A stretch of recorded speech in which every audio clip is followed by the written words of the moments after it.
ወንጌለ መንግሥቱ ለወልደ እግዚአብሔር።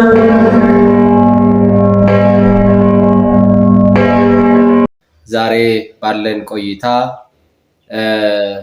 ከመቁረባችን በፊት ወይም ከቁርባን በፊት ማድረግ ያለብንን ወይም መዘጋጀት ያለብን 9 የዝግጅት አይነቶች አሉ። እነኚህን 9 የዝግጅት አይነቶች አጠር አድርጌ ዛሬ ባለን የትምህርት ክፍለ ጊዜ በክፍል 1 ጠቁማቸዋለሁ። ከመቆረባችን በፊት የምንዘጋጅባቸው እንደ ኦርቶዶክስ ተዋሕዶ ቤተክርስቲያን 9 የዝግጅት አይነቶች አሉ። እነኚህን 9 የዝግጅት አይነቶች በቅደም ተከተል ወደ እናንተ አቀርባለሁ። እናንተም እነኚህን 9 የዝግጅት አይነቶች በሚገባ እንድትከታተሉ በእግዚአብሔር ስም አሳስባለሁ። 9 የዝግጅት አይነቶች ምንድን ናቸው? እንግዲህ ከመቆረባችን በፊት በምንቆርብበት ጊዜ ከቁርባን በኋላ ማድረግ ያለብን ነገር አለ። ከነኚህ ከሶስቱ አንድ ሰው ከመቁረቡ በፊት ምን ማድረግ አለበት ወይም ምን አይነት ዝግጅት መዘጋጀት አለበት የሚለውን እንደ ቤተክርስቲያናችን አስተምሮ ዛሬ ባለን የትምህርት ክፍለ ጊዜ ጠቁማችኋለሁ ማለት ነው። የመጀመሪያውና አንደኛው መዘጋጀት ያለብን የዝግጅት አይነት የመጀመሪያው ስለ ምስጢረ ቁርባን በደንብ መማር ይኖርብናል ማለት ነው። ሁላችሁም ይሄን ትሰሙ ልታደምጡ ይገባል። ቅዱስ ሥጋውና ክቡር ደሙን ከመቀበላችን በፊት ማድረግ ያለብን አንደኛውና የመጀመሪያው መሆን ያለበት ስለ ምስጢረ ቁርባን ወይም ስለ ቅዱስ ሥጋውና ስለ ክቡር ደሙ ማንኛውም ሰው ሥጋና ደሙን ከመቀበሉ በፊት ጠንቅቆ ማወቅ፣ ጠንቅቆ መማር፣ ጠንቅቆ መረዳት ይኖርበታል ማለት ነው። ጌታችን 3 ቀን 3 መዓልት 3 ሌሊት በከርሰ መቃብር አድሮ ከተነሳ በኋላ ያስተማራቸው ኪዳን የሚባል ትምህርት አለ እና በዚህ በኪዳን በሚባለው ትምህርት ውስጥ አንዱ ክፍል ትምህርተ ዋት ይባላል እና ይሄ ትምህርተ ዋት ሲጀምር ምን ይላል? ቅድመ ዘትነገር እምጵርስፎራ ለምእመናን ይላል። በእንተ ትምህርተ ዋት ቅድመ ዘትነገር እምጵርስፎራ፣ ምእመናን ሥጋና ደሙን ከመቀበላቸው በፊት ቀድመው ሊማሩት የሚገባው ትምህርት ይህ ነው ይላል። ምን ማለት ነው? ስለ ሥጋው ደግሞ ቀድሞ መማር እንደሚያስፈልግ ነው የሚነግረን ማለት ነው። ስለዚህ የመጀመሪያው መማር ነው። ከዛ የተማርነውን ነገር ደግሞ መረዳት ይኖርብናል። አንዳንድ ጊዜ ብዙ ነገሮችን ተምረን ያልተረዳናቸው ነገሮች ይኖራሉ። ስለ ሥጋው ደግሞ ስንማር ወይም ስለ እያንዳንዱ ስለ ቤተክርስቲያን ጉዳይ ስንማር የተማርነውን መረዳት ይኖርብናል። መረዳት ካልቻልን ግን ልክ እንደ ሚሞሪ ነው የምንሆነው። ሚሞሪ እንደምታውቁት በውስጡ ብዙ ቃላትን ይይዛል። ነገር ግን ካልከፈቱት መጮህ አይችልም። ከጮህም ደግሞ የሚዘጋው ሰው ይፈልጋል። ስለዚህ ሲከፍቱት ይከፈታል፣ ሲዘጉት ይዘጋል ማለት ነው። እንደዛ እንዳንሆን የተማርነውን ነገር ያወቅነውን ነገር መረዳት ይኖርብናል ማለት ነው። አንደኛው ዝግጅት ሥጋው ደሙን አንድ ሰው ከመቀበሉ በፊት ስለ ሥጋው ደሙ ወይም ስለ ምስጢረ ቁርባን ከአምስቱ አዕማደ ምስጢር አንዱ ምስጢረ ቁርባን ነው። ስለዚህ ስለ ምስጢረ ቁርባን በደንብ ማወቅ መማር ይኖርበታል ማለት ነው። ይሄ አንዱ ነው። ሁለተኛው ዝግጅት ማመን ነው። ምስጢረ ቁርባንን በደንብ አምነን የተማርነው ነገር አለ። ያንን የተማርነውን ነገር ማመን ይኖርብናል። ስንማር ሥጋው ህብስቱ ተለውጦ ሥጋው ወልደ እግዚአብሔር፣ ደሙ ተለውጦ ወይኑ ተለውጦ ደመ ወልደ እግዚአብሔር እንደሚሆን እንማራለን እና ያንን የተማርነውን ነገር ሁለተኛው ዝግጅት ማመን ነው። በውስጣችን ምንም ጥርጣሬ መኖር መቻል የለበትም። በውስጣችን ጥርጣሬ እያለ ሥጋና ደሙን የምንቀበል ከሆነ ቅዱስ ጳውሎስ እንደነገረን በአንደኛ ቆሮንቶስ ምዕራፍ 11 ቁጥር 27 ላይ ሳይገባውና ሳይገባው ሥጋና ደሙን የተቀበለ ዕዳ አለበት ይላል።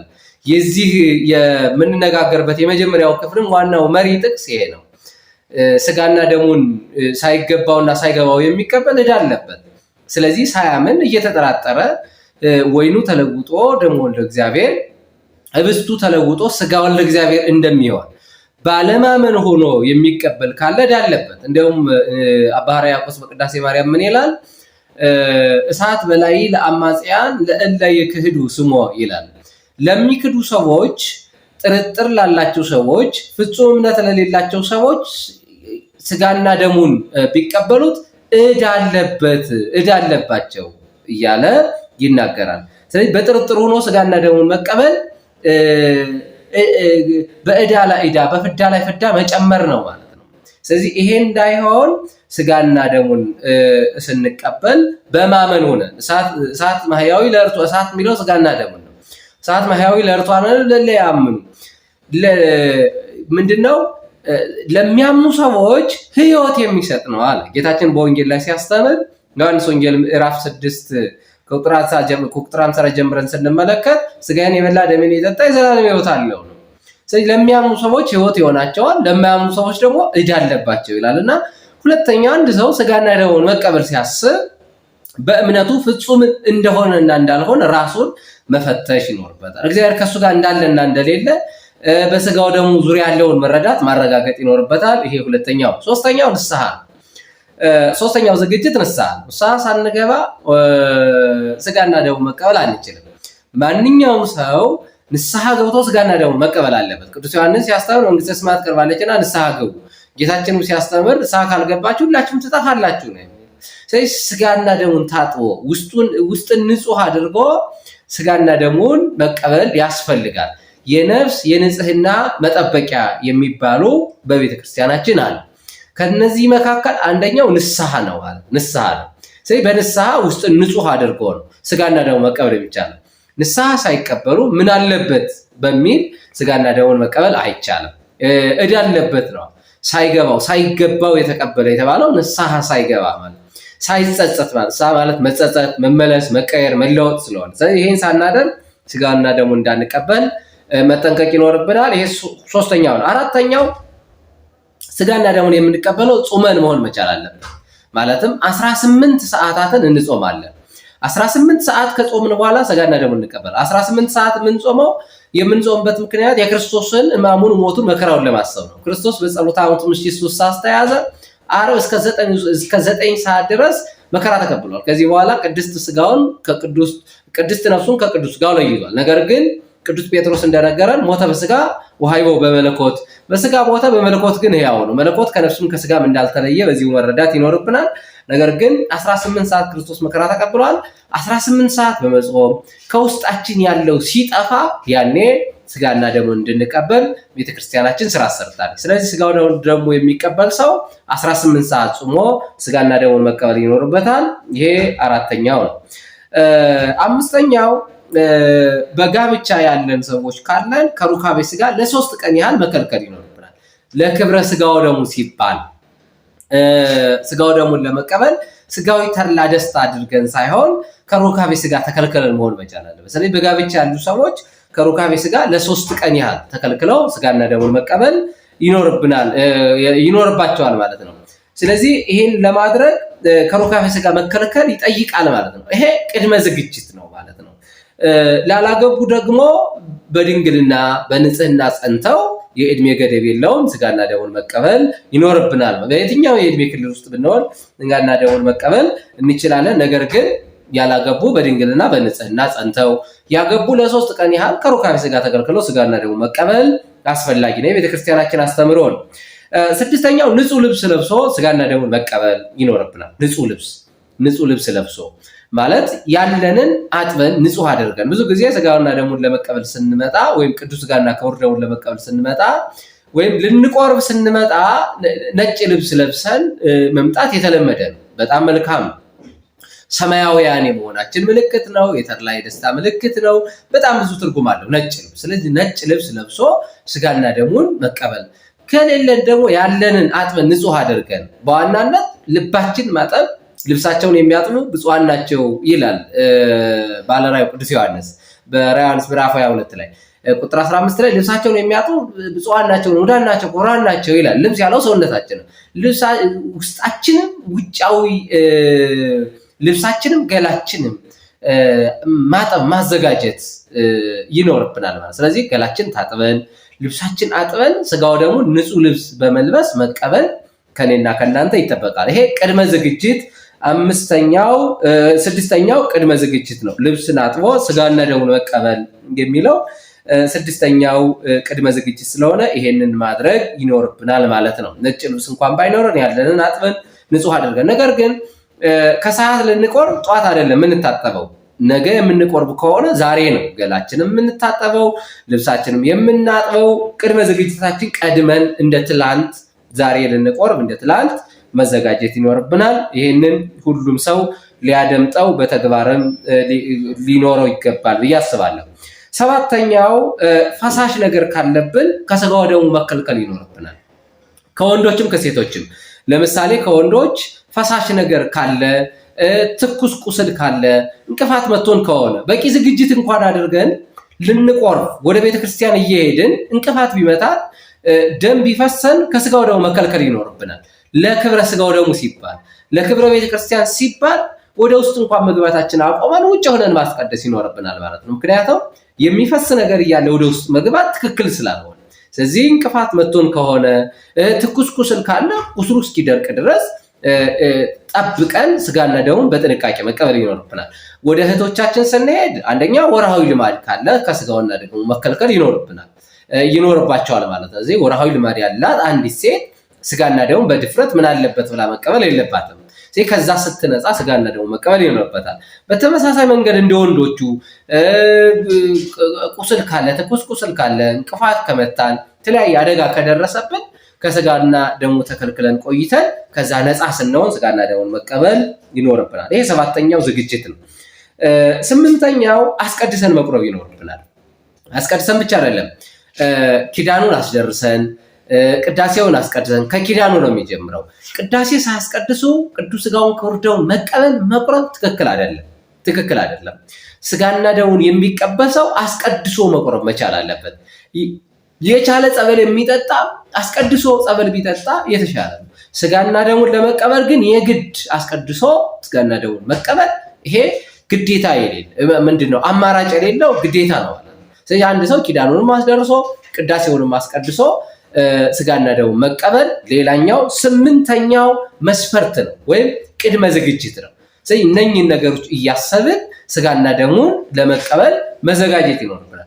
ዘጠነኛውና የመጨረሻው ስጋና ደሙን ለመቀበል ምን አይነት ዝግጅት እናድርግ ብላችሁ የምትጠይቁ ሁሌ የስጋና ደሙ የመቀበሉ ጉዳይ የሚያሳስባችሁ ሰዎች ካላችሁ ስጋና ደሙን የምንቀበለው በ40 ቀን ልዩነት መሆን መቻል አለበት። ብዙ ጊዜ አልተለመደም።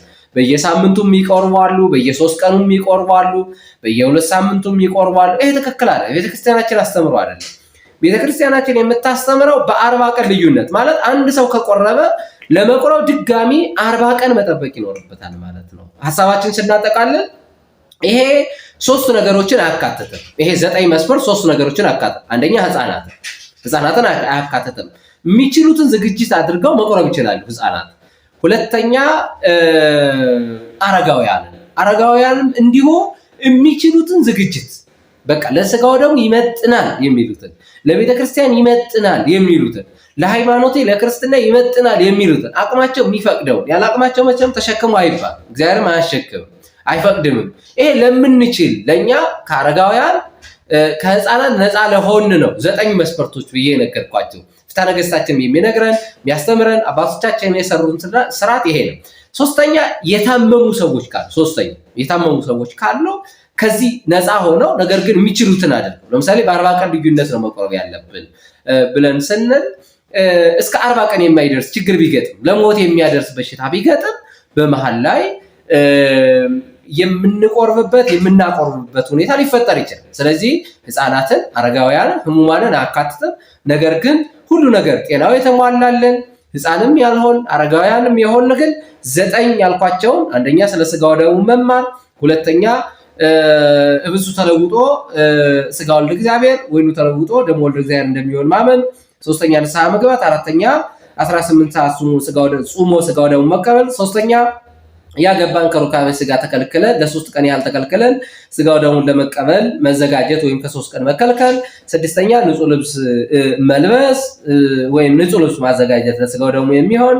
7ኛ ፈሳሽ ነገር ካለ ወርሃዊ ልማድ ካለ ከስጋው ደሙ መከልከል። ይሄ ቅድመ ዝግጅት ነው። 8ኛ አስቀድሰን መቁረብ። 9ኛ በ40 ቀን ልዩነት መቁረብ ያልናቸው እነኚህን ጠብቀን ስጋው ደሙ መቀበል ይኖርብናል። ቅዱስ ቁርባንን ከተቀበልን በኋላ ማድረግ ያለብንን 6 የጥንቃቄ አይነቶችን እና ማስወገድ ያለብን ከቁርባን ጋር በተያያዘ 4 ጎጂ ልማዶችን ዛሬ እንመለከታለን ማለት ነው። እንግዲህ በክፍል 1 ስለ ቁርባን ዝግጅት ቅዱስ ቁርባኑን ከመቀበላችን በፊት ምን አይነት ዝግጅት እናድርግ በሚል በክፍል 1 9 የዝግጅት አይነቶችን ለመጠቆም ሞክሬያለሁ። እንግዲህ ክፍል 1ን ያላያችሁ ክፍል 1ን በማየት በቂ ዝግጅት በማድረግ ቅዱስ ስጋውን ክቡር ደሙን ለመቀበል መዘጋጀት ባለባችሁ ነገር መዘጋጀት ይኖርባችኋል። ዛሬ ደግሞ በክፍል 2 የምንመለከተው አሁን እንደነገርኳችሁ ቅዱስ ቁርባኑን ከወሰድን በኋላ ወይም ከቆረብን በኋላ ምን አይነት ጥንቃቄ እናድርግ የሚለውን መነሻ አድርገን እንመለከታለን ማለት ነው። 6 አይነት ጥንቃቄዎችን ማድረግ ይኖርብናል። ቅዱስ ስጋውን ክቡር ደሙን ከተቀበልን በኋላ አንደኛው ማድረግ ያለብን ጥንቃቄ ምንድነው ሲባል እንግዲህ ወደኋላ ወደ ክፍል 1 ልመልሳችሁና አስቀድሰን መቁረብ አለብን ብዬ አንዱ ዝግጅት አስቀድሶ ለመቁረብ ራስን ማዘጋጀት መሆኑን ለመጠቆም ሞክሬያለሁ። እንግዲህ አስቀድሰን በፈሪሃ እግዚአብሔር ሆነን የሚቀድሙትን አስቀድመን ቅዱስ ስጋውን ክቡር ደሙን ከተቀበልን በኋላ ማድረግ ያለብን አንደኛው እንደተቀበል አፋችን መሸፈን ይኖርብናል ማለት ነው። በደንብ አፋችን እንሸፍናለን። ይሄንን የምናደርገው ለሁለት ጉዳዮች ነው። አንደኛው አፋችን የምንሸፍንበት ምክንያት ስለ ክብረ ስጋው ደሙ ነው። ስለ ቅዱስ ስጋውና ስለ ክቡር ደሙ ክብር ሲባል አፋችን እንሸፍናለን። በሌላ መንገድ ደግሞ በሁለተኛ ደረጃ የተቀበልነው ስጋና ደም እንዳይነጥብ ጸበል እስክንጠጣ ድረስ አፋችን መሸፈን ይኖርብናል ማለት ነው። ይሄ ቤተክርስቲያኗ ስርዓት ነው። አንድ ሰው ስጋና ደሙን ከተቀበለ በኋላ አፉን ሸፍኖ ጸበል ወዳለበት ስፍራ ይሄዳል። ከማንም ጋር አይነጋገርም። ምክንያቱም የበላው ስጋና የተቀበለው ስጋና ደም ይነጥባልና ጸበል ወዳለበት ሄዶ በፍጥነት ጸበል ይጠጣል ማለት ነው። ስለዚህ አንደኛው ጥንቃቄ አፍን መሸፈን ነው። አንዳንዴ በተለይ ህፃናቱ ጋር ትልልቆቹ ጋር ወላጆች ጋር ምንም ችግር የለውም። ግን ህፃናቱ ጋር ወላጆች የቤተክርስቲያን ስርዓት ያስተማሯቸውና ያላስተማሯቸው ልጆች ወደ ቤተ መቅደሱ ወይም ወደ ቤተክርስቲያን ሲመጡ ይለያል። ስለዚህ ሁላችንም ልጆች ተመሳሳይ መሆን መቻል አለባቸው። ያ ማለት ነው ህፃናት ከቆረቡ በኋላ አፋቸውን ሳይሸፍኑ ወሬ ያወራሉ፣ ይንቀሳቀሳሉ፣ ወዲያ ወዲህ ይላሉ። ነገር ግን አፋቸውን ሸፍነው ጸበል እንዲጠጡ ጸበል ወዳለበት ስፍራ እንዲሄዱ ልንነግራቸው፣ ልናግዛቸው፣ ልናስተምራቸው ያስፈልጋል እና አንዱ ጥንቃቄ ጸበል ሳንጠጣ አፋችን መሸፈናችንን ማቆም እንደሌለብን መረዳት ነው ማለት ነው። ይሄ አንደኛው የመጀመሪያው ጥንቃቄ ነው። ሁለተኛው ማድረግ ያለብን ጥንቃቄ ሁላችንም በትኩረት ሆነን እንድንከታተል ይሆን አንዳንድ ቦታ ላይ የታዘብኩት ምንድነው የሚበላ ነገር ወደ ውስጥ ይዞ የመግባት ነገር አለ። ዘቢብ ይዞ መግባት፣ ኩኪስ ይዞ መግባት፣ ሌሎችን ነገሮችም የመሳሰሉ ነገሮችን የሚበሉ ነገሮችን ወደ ውስጥ ይዘው የሚገቡ ለልጆቻቸው ብሎም ለራሳቸው ይዘው የሚገቡ ሰዎች ይኖራሉ።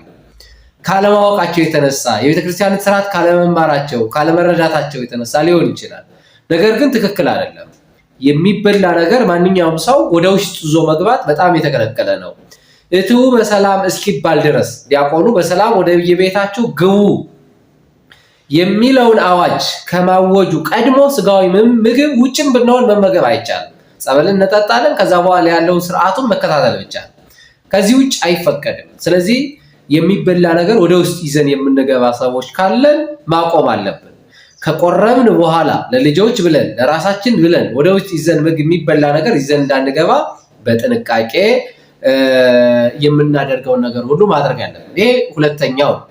ሶስተኛው ከቆረብን በኋላ ምን አይነት ጥንቃቄ እናድርግ ከተባለ እንግዲህ ቆረብን እትው በሰላም ተባለ፣ ወደ ቤታችን ሄድ። አመጋገብ ላይ በመጠን መመገብ ይኖርብናል። ለውሏችን ለሰውነታችን የሚመቹ ቀለል ያሉ ምግቦችን በመጠኑ መመገብ ይሄ የቤተክርስቲያናችን ስርዓት ነው። አንድ የቆረበ ሰው በቆረበበት ቀን አመጋገቡ በመጠን መሆን መቻል አለበት። በመጠን መሆን መቻል አለበት። የሚመቸውን ምግብ መመገብ መቻል አለበት። ቀለል ያለ ምግብ መመገብ መቻል አለበት።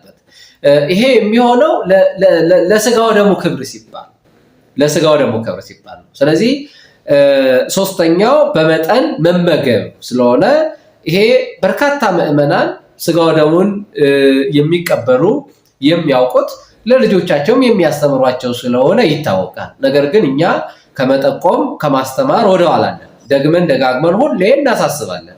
ምክንያቱም ምዕመናን ይሄን መረዳት ስላለባቸው በመጠን መመገብ ስላለባቸው ማለት ነው። ከቆረብን በኋላ ብቻ ሳይሆን በማንኛውም ሰዓት ሁሉም የምናደርገው ነገር ሁሉ ክርስቲያን የሚያደርገው ነገር ሁሉ መጠን አለው፣ ልክ አለው፣ መስፈሪያ አለው፣ መለኪያ አለው። የምናደርገውን ነገር ሁሉ በመለኪያ መስፈሪያ ልናደርገው ይገባል። ይሄ ሶስተኛው ነው። አራተኛው ሩቅ መንገድ መሄድ የለብንም።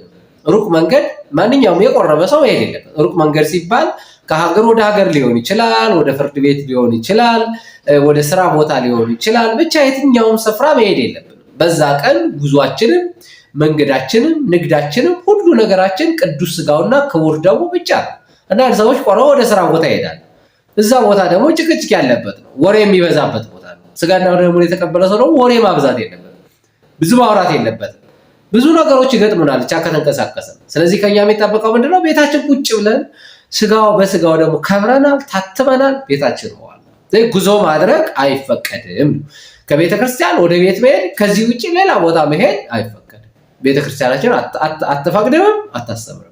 ይሄ ሌላኛው አራተኛው ጥንቃቄ ማድረግ ያለብን ጥንቃቄ ነው።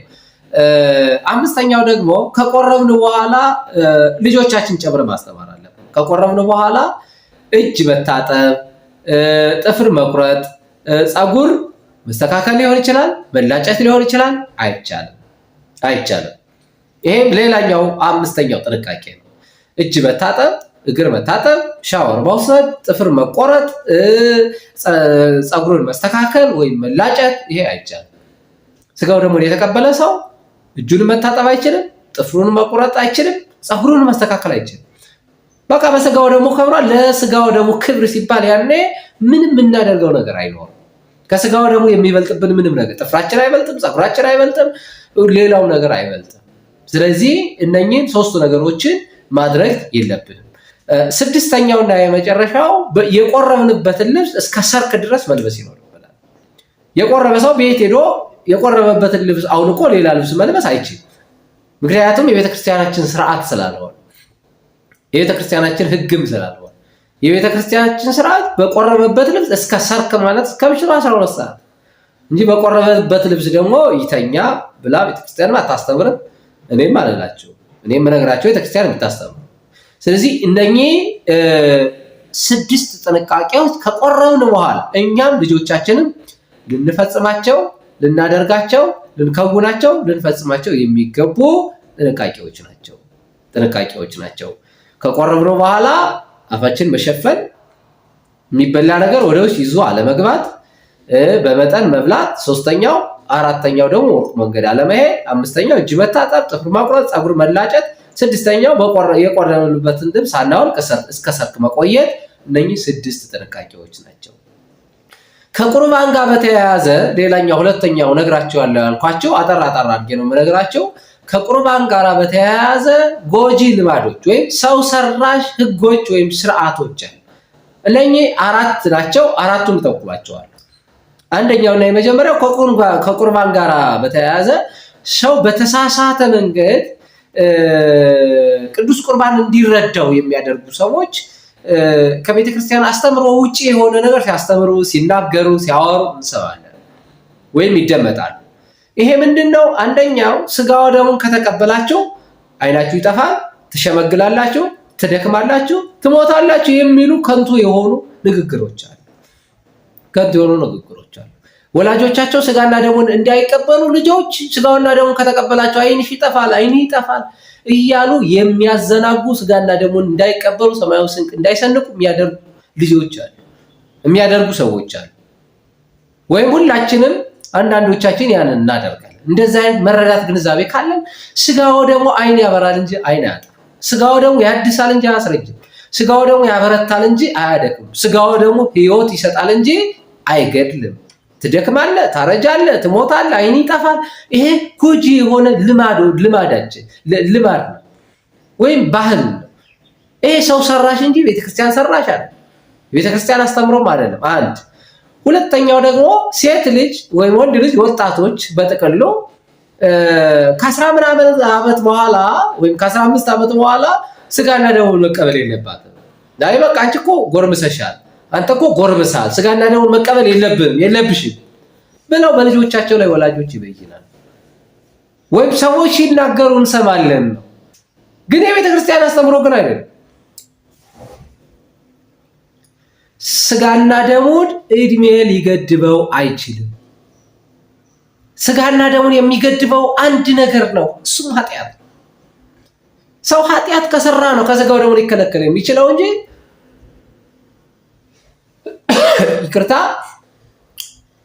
ሊከለከል የሚችለው ኃጢአት ከሰራ ብቻ እንጂ ወጣትነቱ አይደለም የሚከለክለው። ወጣትነቷ ስጋና ደሙ ሊከለክላት አይገባም። ወጣትነቱ ስጋና ደሙ ሊከለክለው አይገባም። ወጣት ስለሆንክ ስጋና ደሙን መቀበል የለብሽም አንበላቸው። ማንኛውም በየትኛው የእድሜ ክልል ውስጥ ያለ ሰው ንስሐ ገብቶ ንጹህ ሆኖ ስጋና ደሙን መቀበል ይችላል። ይሄም ሰው ሰራሽ በየሰፈሩ ሰዎች በራሳቸው ፈጥረው የሚያስተምሩት የሚናገሩት ጎጂ የሆነ ልምድ አንዱን እየወረሰ የሚናገረው እንጂ ቤተክርስቲያን አንድ ቀንም ይሄንን አስተምራታው። ይሄ ጎጂ ልማድ ነው ወይም ባህል ወይም ጎጂ ልማዳችን ነው ወይም ባህላችን ነው። ይሄን ማስወገድ አለብን ወይም ማስተካከል አለብን። ይሄ ሁለተኛው። ሶስተኛው ደግሞ ስጋና ደሙን የተቀበለ ሰው መጠበቅ አለበት የሚሉ ሰዎች አሉ። ስጋና ደሙን አንድ ሰው ከተቀበለ በኋላ በሚሄድበት ሁሉ ጠባቂ ይከተለዋል። ሁለት ነገር እዚህ ላይ አለ። አደጋ እንዳይደርስበት ለስጋው ደግሞ ክብር ከሆነ ጥሩ ነው፣ እሰየው። ለስጋው ደግሞ ያለንን ክብር እያሳየን። ነገር ግን ስጋና ደሙን ስለተቀበልክ አንዳንድ አካባቢ ሁሉም ቦታ ያለ ላይሆን ይችላል፣ እሳቤዎች አሉ። የቆረበ ሰው ሰይጣን ይመታዋል፣ ሰይጣን ይጠናወተዋል፣ ሰይጣን እንዲህ ያደርገዋል በሚል ይጠበቃል። ብረት ተሰጥቶት ብረት በእጁ ይዞ ከስጋው ደግሞ ብረቱ በልጦበት ከስጋው ደግሞ ከግራና ከቀኝ ነው የሚከተሉ ሰዎች በልጠውበት እሱን ይጠብቃል። ስጋው ደግሞ የምንቀበለው እኮ እንዲጠብቀን እንጂ እንድንጠበቅ እኮ አይደለም። ስጋው ደግሞ የምንቀበለው እኮ ሰይጣን እንዲያስመታን አይደለም፣ ከሰይጣን እንዲጠብቀን እኮ እንደምንነካቸው አስተውሉ እንጂ። ይሄ ጎጂ ልማድ ነው። ሶስተኛው። አራተኛውና የመጨረሻው እንቆርባለን። ከቆረብን በኋላ ወደ ቤታችን ሄደን ሁላችንም ላናደርገው እንችላለን። አሁን የምለውን ጎጂ ልማድ ሁላችንም ላናደርገው እንችላለን። አንዳንዶቻችን ግን እንደምናደርገው በጣም ብዙ ሰዎችን መታዘብ ማየት ችያለሁ። በዛው ለማስተማር ሞክሬያለሁ። የመጨረሻውና አራተኛው ምንድነው ጎጂ ልማድ? ምንድነው ጎጂ ባህል ካላችሁ ቆርበን ወደ ቤታችን ከሄድን በኋላ የቆረበ ሰው ከሌላ ሰው ጋር መብላት የለበትም ኃጢአት የሰራ ይመስል የሚሉ ሰዎች አሉ። እባካችሁን ይሄ ጎጂ ልማድ ነው። ይሄ ሰው ሰራሽ ህግ ነው። እኔ ከቆረበ ሰው ጋር በበላ እናንተ ከቆረበ ሰው ጋር በትባሉ በረከት ታገኛላችሁ እንጂ አንዳች የምታጡት ነገር የለም። ከቆረበ ሰው ጋር አብራችሁ ብሉ፣ በቃ በረከት ታገኛላችሁ። እንዴ ከቆረበ ሰው ጋር ማንንም መብላት ልጆቻችሁ ብቻቸው ቁጭ አድርጋችሁ እንዲበሉ ብታደርጓቸው እናንተ ከሄዳችሁ ከቆረባችሁ በኋላ ሌላ ሰው ከእናንተ ጋር እንዳይበላ የምትከለክሉ በረከት እየከለከላችሁ፣ በረከት እያስቀራችሁባቸው ነው። ስለዚህ እነዚህን ጎጂ ልማዶችን በማስወገድ ማድረግ ያለብንን ከቁርባን በኋላ ከቆረብን በኋላ 6 ጥንቃቄዎችን እኛም ልጆቻችንን በማድረግ በስጋው ደግሞ መክበር ይኖርብናል። እንግዲህ ስጋው ደግሞ እንደምታውቁት የምንታተምበት ነው። በስጋው ደግሞ ካልታተምን ዘላለማዊ ሕይወት ማግኘት አንችልም። ዓለም ብዙ ደብዳቤ ጽፋ ማብረር ብትችል የአንድ ተቋም ማህተም ከሌለው የጻፍናቸው ደብዳቤዎች የትም ቦታ ተቀባይነት አይኖራቸው። እኛ በእግዚአብሔር ዘንድ ተቀባይነት የሚኖረን በስጋው ደግሞ ምን ስንል ነው? መታተም ስንችል። በስጋው ደግሞ መታተም ያስፈልጋል። 9 ዝግጅቶችን በመዘጋጀት ስጋው ደግሞ መቀበል፣ ከተቀበልን በኋላ ጎጂ ልማዶችን በማስወገድ 6 የጥንቃቄ አይነቶችን ልንከውን ይገባል። ይሄ ዛሬ ነገ ከነገ ወዲያ ብቻ ሳይሆን መላ ዘመናችን ልንፈጽመው የሚገባ ነው። እንግዲህ ክፍል 2ን በዚሁ ቀጥለናል። እንግዲህ ሌላ ጊዜ በሌላ መርሃ ግብር እንገናኛለን። እስከዛው ድረስ ሰናይ ጊዜ፣ መልካም ጊዜ ይሁንላችሁ። እግዚአብሔር አምላካችን የተማርነውን በአእምሮአችን ሰሌዳ ላይ በልባችን ጽላት ላይ ይጻፍልን። በቁርባን ዙሪያ ያላችሁን ሐሳብ አስተያየት በጽሁፍ አስቀምጡልኝ። እኔ ደግሞ ያንን ጥያቄያችሁን ወደ እናንተ ከነመልሶቻችሁ ይዤ የምቀርብ ይሆናል። ለዛሬው ስለነበረን ጊዜ አምላካችን ስሙ የተመሰገነ ይሁን። ይቆየን።